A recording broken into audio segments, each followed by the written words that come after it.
Petit Jornal. Inteligência e irreverência em doses diárias.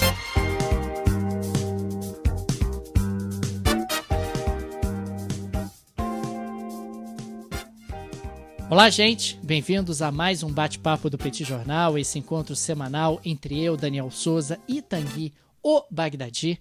Encontro onde nós repercutimos um pouco os acontecimentos da semana de economia e política internacional. Tudo bem, Tanguy? Você tá sorridente, você tá com um ar alegre aqui na nossa live semanal.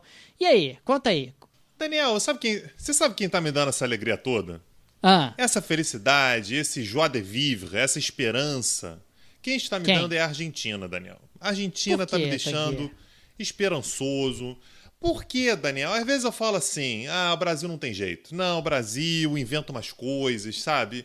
E, porra, assim não vai ter como, não vai dar, o Brasil não tem jeito. Mas aí eu olho pra Argentina e falo assim, cara, sabe, não tá... Tem jeito. Não tá tão ruim, né? Não tá tão ruim. Porque se quiser, fizer um esforço para ir um pouquinho mais além, daria para chegar numa Argentina. O Brasil, definitivamente, ele não tem feito esse esforço. Então, só para contextualizar aqui, Daniel, o que eu vi que na sua pauta, que você fez pauta hoje, eu fiquei orgulhoso de você. A Argentina, Daniel, ela tem uma jabuticaba argentina. A gente fala da jabuticaba brasileira, tem que falar da jabuticaba argentina, que é a pesquisa de intenção de votos oficial. Aqui no Brasil tem o BOP, tem o Datafolha, né? Tem a galera que pergunta, você pretende votar em quem? Então fica aquela tensão, subiu 2 pontos percentuais, desceu, não sei o quê, quem é que vai chegar, quem é que tá na frente, favoritos e tal. Na Argentina não tem por que fazer isso, porque o Estado ele promove já uma primária, que é a chamada PASO, né? Que são as primárias abertas, vou falar o nome, primárias abertas simultâneas e obrigatórias, que é a PASO. O que significa isso? Teremos eleições, isso acontece pela eleição presidencial, acontece pela eleição legislativa, para tudo quanto é eleição. O Estado ele promove, algumas semanas antes, uma votação obrigatória, na qual todos os eleitores têm que dizer em quem que eles pretendem votar. É uma forma, naturalmente, de você ter, né, um cenário antecipado, o que vai acontecer, o que deve acontecer, quais são os cenários futuros, e no fim das contas, acaba antecipando determinadas decisões do eleitorado, como voto útil e tal. Agora, não faz nenhum sentido, né, Daniel? A cara ir votar para uma votação que não vale nada, que é só para... Não, era só para saber. É só para ver aqui, só para saber como é que o negócio vai funcionar.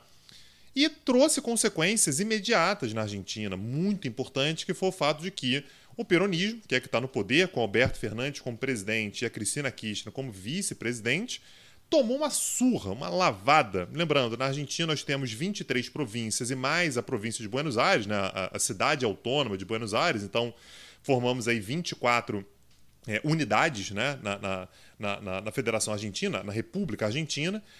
O peronismo, Daniel, perdeu em 18 das 24 províncias. 18 das 24, surra, inclusive... Que surra, hein? Anotaram a placa do caminhão? Uma surra, anotaram. Na placa estava escrito Macri, né? A legenda do Macri levou a melhor, saiu muito fortalecida. O peronismo, Daniel, perdeu inclusive em Buenos Aires, que é reduto histórico do kirchnerismo. E isso abriu uma crise enorme no governo, principalmente entre o presidente e a vice. E aí, Daniel, aquele negócio também. Que surpresa. Você viu que 5 ministros ligados a Cristina Kirchner pediram demissão hoje, né? Hoje. Que, aliás, a Cristina vinha pressionando o Alberto Fernandes a trocar ministros, a dar maior influência para ela, aumentar o poder dela dentro do governo. O Alberto Fernandes não estava querendo ceder e a Cristina agora resolveu jogar duro. Pediu para os 5 ministros ligados a ela pedirem demissão. Agora o Fernandes tem 2 alternativas. Alternativa 1, aceita a demissão dos amigos, escolhe outros e isola a Cristina e, claro, perde o apoio dela. Ou perde então, a base dela toda, né? Perde a base dela, ou então cede a pressão dela e vai ter que fazer uma reforma ministerial exatamente como ela vinha pedindo. Só para a gente contextualizar, por que essa revolta aconteceu? Já tinha algum tempo que a Cristina Kirchner estava querendo afastar 2 membros absolutamente cruciais, estratégicos para o governo do Alberto Fernandes, que era o chefe de gabinete dele, que é um cara chamado Santiago Cafiero, então a ideia era tirar o cara, e o ministro da Economia, Martín Guzmán. Então eu quero os dois, tem que sair, tem que tirar, não sei o quê. Com essa derrota, você abre um flanco enorme, né? Um enfraquecimento do governo e, portanto, ela acaba fazendo com que 5 ministros renunciem. Então, só para te deixar claro aí, ministro do Interior, ministro da Justiça, ministro do Interior e da Justiça são pastas importantíssimas, ministro do Desenvolvimento Territorial, ministro da Ciência e ministro do Meio Ambiente. E ainda 2 secretarias importantíssimas no país, que são, na verdade, 2 diretores, né? Que são diretor de serviços de saúde dos aposentados e de previdência social. Por que são 2 diretorias tão importantes? Porque são 2 diretorias que administram recursos muito elevados e que estão no país inteiro. Então, são, de fato, núcleos de poder importantes. Qual o recado que a Cristina Kirchner está dando? Queira, Adalberto, você quer continuar a governar? Você vai governar sem mim e sem a minha base. Você tem 2 possibilidades: me ter na oposição, é o principal núcleo de poder no país, ou contar comigo, agora abaixar a cabeça e saber que quem manda é Dona Cristina. Então, crise gravíssima, aguda, aberta na Argentina nesse momento. Agora, Tanguy, a bem da verdade, quando nós tivemos as eleições na Argentina entre o Macri e o Alberto Fernandes, aqui no Petit Jornal, qual foi a previsão que nós fizemos, Tanguy, naquela altura? Não sustenta, não tem como sustentar. Né? A Cristina Kirchner, ela é forte demais. Lembrando, gente, ela não apenas ela foi presidente de 2007 a 2015, que é algo relativamente recente, como ela era a primeira-dama do Néstor Kirchner. Né? Néstor Kirchner foi presidente ali a partir de 2013 até 2007, então mandato de 4 anos. Foi depois o marido dela, enfim, então continuou ali no núcleo de poder, uma figura importantíssima no país. Então a Cristina Kirchner, de fato, ela permaneceu de 2013 a 2015, não era perto do poder, era no poder, era compartilhando o poder diretamente com seu marido. O Néstor Kirchner morreu em 2010, ela ainda passou mais alguns anos, mais 5 anos na presidência sem ele. Então é uma figura que é de fato muito importante. E o questionamento que a gente colocou aqui, quem ouve a gente há um pouco mais de tempo certamente vai lembrar disso, é se a Cristina ia se deixar ficar na sombra. A gente estava meio cético aqui, né? Pô, tá estranho esse negócio aí dela colocar um cara e ele vai mandar e ela vai ficar nos bastidores. O governo do Alberto Fernandes tem passado por uma série de crises. Teve o lance da foto, né, que foi tirado num jantar de aniversário da mulher do Alberto Fernandes no meio da pandemia, então era proibido sair de casa, proibido uma foto ter antiga, né? Uma foto antiga que vazou mais recentemente. E aí o governo argentino teve que dar explicações, teve que ir mudando a versão conforme a história ia ficando mais completa e tal. Então, de fato, temos uma situação muito grave na Argentina antes das eleições primárias, antes das eleições legislativas. E, como você perguntou, anotaram a placa do caminhão? Sim, o caminhão se chama Maurício Macri, ex-presidente da Argentina, que foi derrotado pelo Alberto Fernandes, mas que tem um bloco que saiu muito fortalecido dessas eleições primárias. E tudo isso temperado com uma crise econômica de grandes proporções. O PIB argentino em 2020 recuou 9,9%. Só para a gente ter uma ideia de ordem de grandeza, o PIB brasileiro recuou 4,3%. O PIB argentino recuou 9,9%. A inflação na Argentina está girando em torno de 50% ao ano. A gente está reclamando porque a inflação no Brasil, anualizada, está em 8%. Na Argentina está em 50%. A Argentina está em renegociações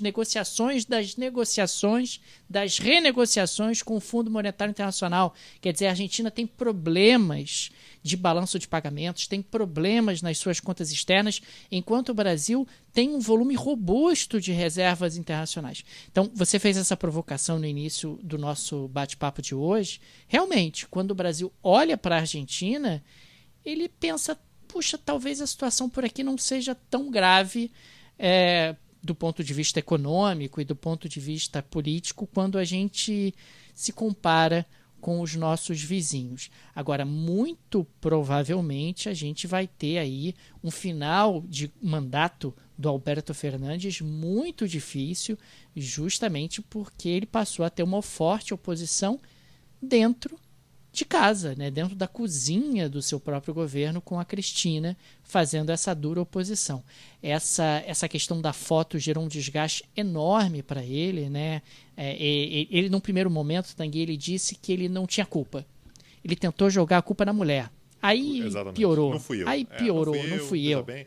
E aí apareceu veja bem, não fui eu que a organizei. outra foto dele, ele confraternizando, sem máscara, assim, no momento em que era absolutamente proibido na Argentina, tinha multa, tinha o diabo. E proibido mesmo, não foi que nem no Brasil. Mesmo, de você se reunir com pessoas fora do seu núcleo familiar. Foi exatamente o que ele fez. Daniel, eu fiquei sabendo que você está juntando moedinhas. É verdade, Daniel? Moedinhas? Tá juntando Por quê? moedinhas. Por que eu faria isso? Pega moedinha de 10 centavos, 15 centavos, 25 centavos, qualquer moedinha, junta as moedinhas ali, bota num cofrinho porque você quer ir pro espaço. É verdade isso, Daniel? Você confirma Não é isso pra verdade. gente? No caso, eu quero mandar você pro espaço. É por isso que eu tô economizando essas moedinhas. Não, vamos não. Você vai. Eu fico. Não, vamos. Você paga, eu vou. Aí beleza. Resolve. Né? Porque hoje tivemos aí a decolagem da SpaceX. Tanguy, você sabe que agora temos uma corrida espacial privada, né? Uma corrida espacial privada. Temos SpaceX, que é do Elon Musk, o dono da Tesla, e também do PayPal, que enriqueceu com o PayPal. Temos a Blue Origin, que é do Jeff Bezos, o Jeff Bezos, que é da Amazon. E temos também a Virgin Galactic, que é a do Richard Branson. Quer dizer, você tem 3 empresas aí entrando no ramo de turismo espacial. Agora, as 3 empresas têm vertentes e visões de negócio muito diferentes, né? O Richard Branson, da Virgin, é um fanfa, Tanguy. É um fanfa, sobe, olhou, desce, né? Isso, ele foi dar uma volta.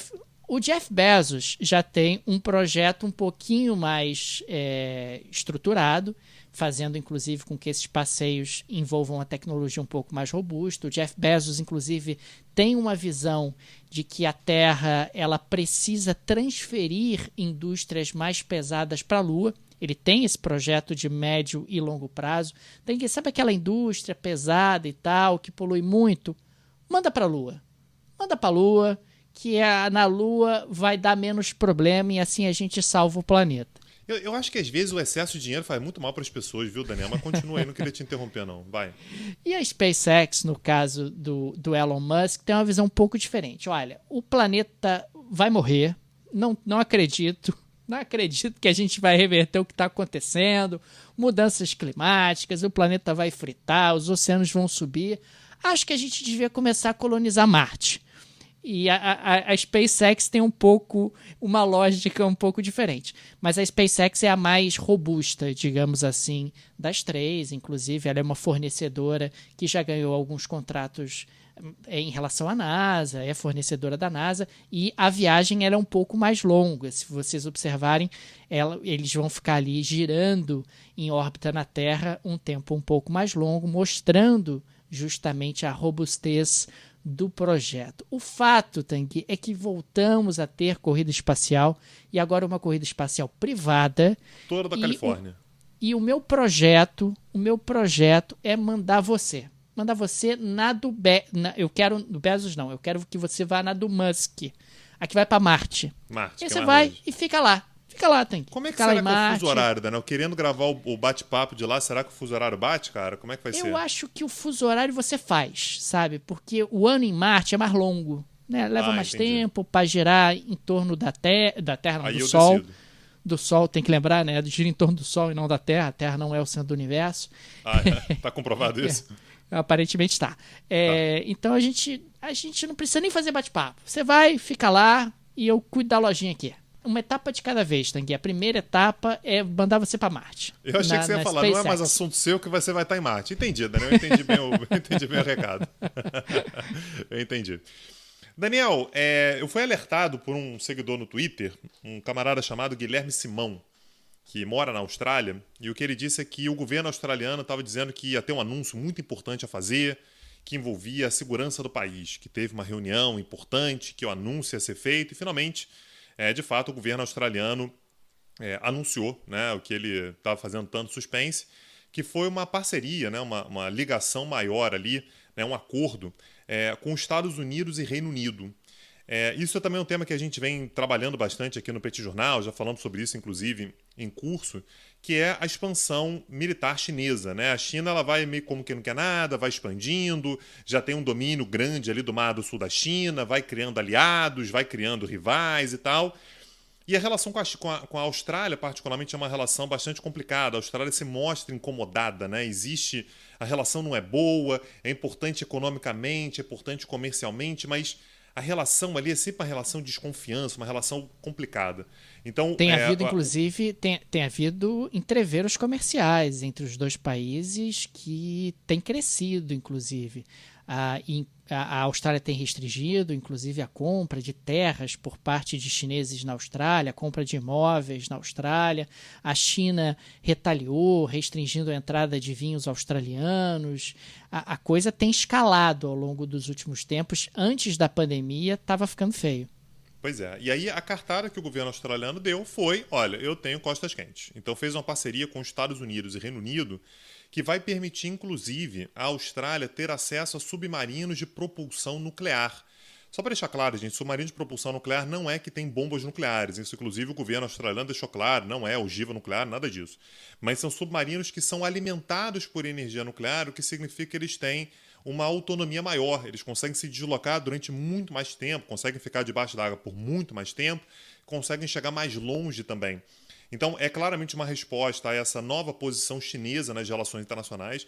Isso é algo que é relativamente estrutural, né? Tá ligado à ascensão do Xi Jinping à presidência, né? Então, desde que ele está no poder na China, a China deixa de lado um pouco aquela posição meio distante do sistema internacional. Eu não quero me meter muito no que está acontecendo lá fora, espero que não se metam aqui também. A China passa a ter com o Xi Jinping uma postura mais assertiva, uma postura um pouco mais agressiva, inclusive, em determinados momentos, não no sentido de invadir ninguém, mas de marcar a posição. E isso para a Austrália é um problema. De novo, os maiores aliados da Austrália são os Estados Unidos, são os países europeus, né? O Japão tem uma boa relação com o Japão e tudo. Então a China é um país que incomoda um pouco. Então é importante a gente saber que a Austrália, nesse momento, vem estreitando laços militares, inclusive, com os Estados Unidos e Reino Unido, inclusive com submarinos de propulsão nuclear. Não dá para saber ainda qual vai ser a reação da China, mas é importante saber que a Austrália ela tem um posicionamento claro nesse momento com relação aos chineses. Aliás, a Austrália ela foi muito impactada do ponto de vista econômico pela China. A Austrália teve um crescimento ininterrupto de quase 3 décadas em cima de exportações para a China, exportações principalmente de commodities, mais especificamente minério de ferro, grãos, etc., e sempre houve essa relação um pouco tensa, né? Enquanto a Austrália enriquecia no comércio com a China, do outro lado, a China tentava aumentar a sua influência dentro da Austrália. Maravilha. Daniel, aproveitando que a gente já chegou lá, e a China, hein, rapaz? Como é que tá a situação lá? Me conta aí.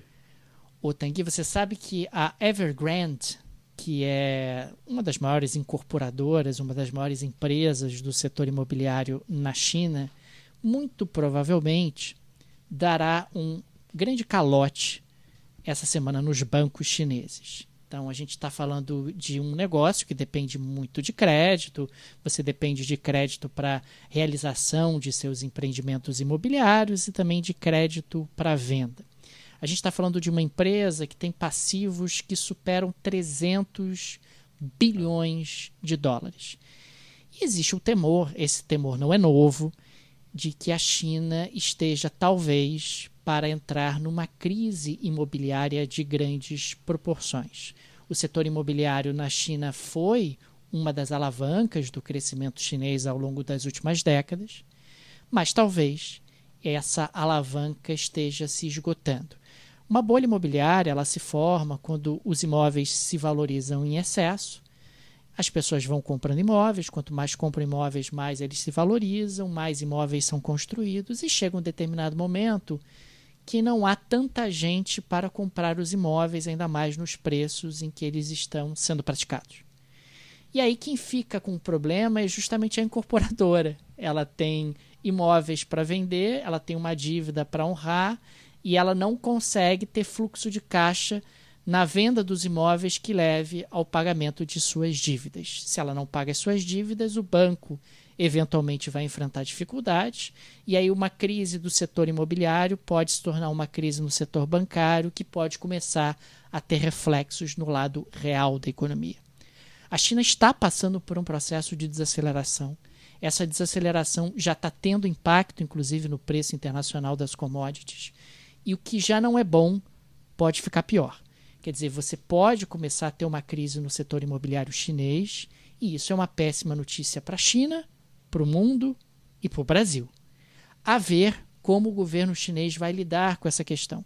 O governo chinês está prometendo que vai buscar uma solução, que vai intermediar acordos, que vai priorizar quem são os credores que devem receber, que, se for necessário, vai ajudar, mas ainda não está muito claro como a China atuará, como o governo chinês atuará nessa questão do setor imobiliário e qual é o tamanho do impacto desse troço sobre a própria economia chinesa. Então, esse é um ponto de enorme atenção, tenho certeza absoluta que a gente vai voltar a falar sobre isso, por conta da relevância econômica da China para o mundo e para o Brasil. Mas o fato, Tanguy, é que talvez essa seja a ponta do iceberg. Daniel, a gente fez um especial, né, sobre o 11 de setembro, na semana passada, né? Então, a efeméride, né, de fato se completou no sábado. A gente gravou na quinta-feira passada, também por uma live no Instagram. Aliás, importante o pessoal que está ouvindo pelo podcast saber que a gente está gravando isso aqui por uma live no Instagram, ao vivo. E a gente falou bastante sobre o impacto que o 11 de setembro teve sobre a crise imobiliária americana, e a gente falou um pouquinho sobre a crise lá de 2008. Tem paralelo, Daniel? Dá para a gente fazer algum paralelo com a crise que aconteceu em 2008 nos Estados Unidos? Por enquanto, não. Ainda é cedo para afirmar qualquer tipo de paralelo ou para afirmar qualquer tipo de paralelo, mas é uma crise que pode ser potencialmente significativa. Agora, no caso dos Estados Unidos, me parece que a situação era muito mais grave, que o nível de alavancagem era muito maior, que o setor imobiliário nos Estados Unidos tem uma centralidade para a captação de crédito por parte dos consumidores que não há na China. O setor bancário americano é muito mais desregulamentado do que o setor bancário chinês. Enfim, existem várias diferenças importantes, mas ainda é cedo para afirmar qualquer tipo de paralelo. É verdade que o setor bancário chinês vem sendo desregulamentado há anos, mas não dá para dizer que ele é tão desregulamentado como o setor bancário dos Estados Unidos. Não dá para dizer que o nível de alavancagem seja tão grande, não dá para dizer que a coisa seja tão problemática. Mas é um ponto de muita atenção que a gente precisa ter, porque a China é importante demais, é grande demais, e uma crise imobiliária é sempre algo preocupante. Beleza. Então vamos ficar de olho, né? Aquele tipo de coisa que tá rondando aí, já tem algum tempinho, né? Que tá com cheiro. Não é a primeira vez que a gente fala disso. Não é a primeira vez que a gente fala disso. Tá rondando ali, então é importante sempre ficar de olho. Normalmente onde há fumaça, né, Daniel? Há fogo. Então é bom ficar atento. Para finalizar, Daniel, na próxima segunda-feira, dia 20 de setembro, a gente vai ter eleições parlamentares no Canadá. Lembrando, o Canadá é um regime parlamentarista, ou seja, se você tem eleições parlamentares, você define também quem será o primeiro-ministro. Até porque o chefe de Estado é a rainha, né? É a Elizabeth. Bebete II. Bebete II é a chefe de Estado, né, do Canadá, a rainha do Canadá. Tá lá nas notas de dólar canadense, de dólar australiano também, mas de dólar canadense. Bebete tá em todas. Então Elizabeth II, ela é a dona. Tá? A gente está discutindo, né, quem vai ser o gerente. Quem é que vai administrar, porque a Elizabeth II também não vai ficar ali, né, lidando com o cotidiano, com o dia a dia, lidando com o ministro, né? Vamos combinar que tem gente para fazer esse trabalho aí. Então, o primeiro-ministro do Canadá é, desde 2015, o Justin Trudeau. Então, ele já teve um primeiro mandato, que foi de 2015 a 2019, conseguiu a reeleição. E se você fizer a conta, Daniel, você vai ver que ele foi reeleito em 2019 e passaram-se 2 anos. Né? E basicamente ele apostou naquilo que a gente chama de uma snap election, ou seja, ele antecipou a eleição. Ele considerou que o momento dele era bom, popularidade em alta, snap election, e eu renovo, portanto, o mandato, isso renova, portanto, a força do governo. É como se você tivesse um reforço, né, da popularidade, né? Você tem o apoio da população. E foi uma das maiores burradas que ele pode ter feito. Ele mesmo já disse que está arrependido, né? Que talvez se ele pudesse repensar, talvez ele fizesse diferente. É um cenário complexo, tá, Daniel? Pelo fato de que o Canadá, a avaliação que se faz foi que o Canadá lidou muito bem com a pandemia. Avançou rapidamente com a vacinação, né? Teve uma presença, por exemplo, do primeiro-ministro muito constante, a ponto de o Justin Trudeau, por exemplo, teve um determinado período em que ele dava pronunciamento na televisão para falar sobre a pandemia todos os dias. todos os dias o homem estava na televisão falando, boletim, foram tantas pessoas aparecer, infectadas, né, tantas pessoas morreram. Tava pra aparecer, né? Tava ali pra se capitalizar, então, mostrar como ele é bom, como é bom gestor. A gente conhece bem, né? E aí, isso gerou, Daniel, ao mesmo tempo que uma certa segurança, poxa, beleza, o cara tá ali, tá presente, né? Há de fato um governo, né, agindo no Canadá. Gerou também um certo cansaço, isso é muito curioso, né? Gerou um certo cansaço, sabe? O cara tá o tempo todo. Isso é um fenômeno que na França, eu lembro que aconteceu um tempo atrás com o Sarkozy. O Sarkozy estava em tudo quanto era lugar, ele aparecia em todo lugar. E tem uma hora que as pessoas falam assim, gente, eu não aguento mais o Sarkozy, porque assim, não tem um lugar que você olhe, um evento, alguma coisa que o Sarkozy não esteja. É mais ou menos a sensação que houve com relação ao Trudeau, né? O fato de que houve, ao mesmo tempo que uma admiração pelo trabalho dele, um certo desgaste da própria imagem dele.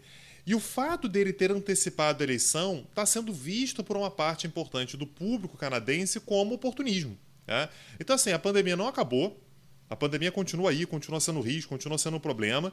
Você quer fazer com que a gente vá para as eleições, né, para as urnas. No meio da pandemia, ainda na pandemia, no meio talvez seja um pouco forte demais. Para aumentar o teu enfim, poder, né? Para aumentar o seu poder, fala, poxa, sabe, dá uma segurada aí, pô, tem mais de 2 anos de governo, você tem que continuar governando. A gente está falando sobre uma inflação galopante no Canadá. Os canadenses estão preocupadíssimos com a inflação, que bateu 4%, Daniel. Você imagina, viver num país que tem inflação, porra, de 4%, né? Deve ser um negócio que incomoda profundamente, né, os canadenses. Tanguy, então, a questão da inflação é um problema internacional, né? É claro que a gente no Brasil está acima da média mundial, a gente tem problemas e especificidades domésticas, mas sim há uma pressão inflacionária global. O Reino Unido está com problema de inflação, os Estados Unidos estão com problema de inflação, questões relacionadas a alimentos que encareceram, questões relacionadas à descontinuidade nas cadeias de suprimentos, o que gerou escassez e, consequentemente, pressão sobre os preços. Então, inflação tem sido um belíssimo problema e o Canadá não escapou a esse contexto. Pois é, e isso acaba fazendo com que, portanto, a eleição, que era para ser um passeio no parque, né, era para ser um piquenique do Justin Trudeau, ia lá, tranquilo, disputar a reeleição, ia conseguir um parlamento absolutamente favorável a ele, né, ter, portanto, mais um mandato, 4 anos, portanto, renovados dali para frente.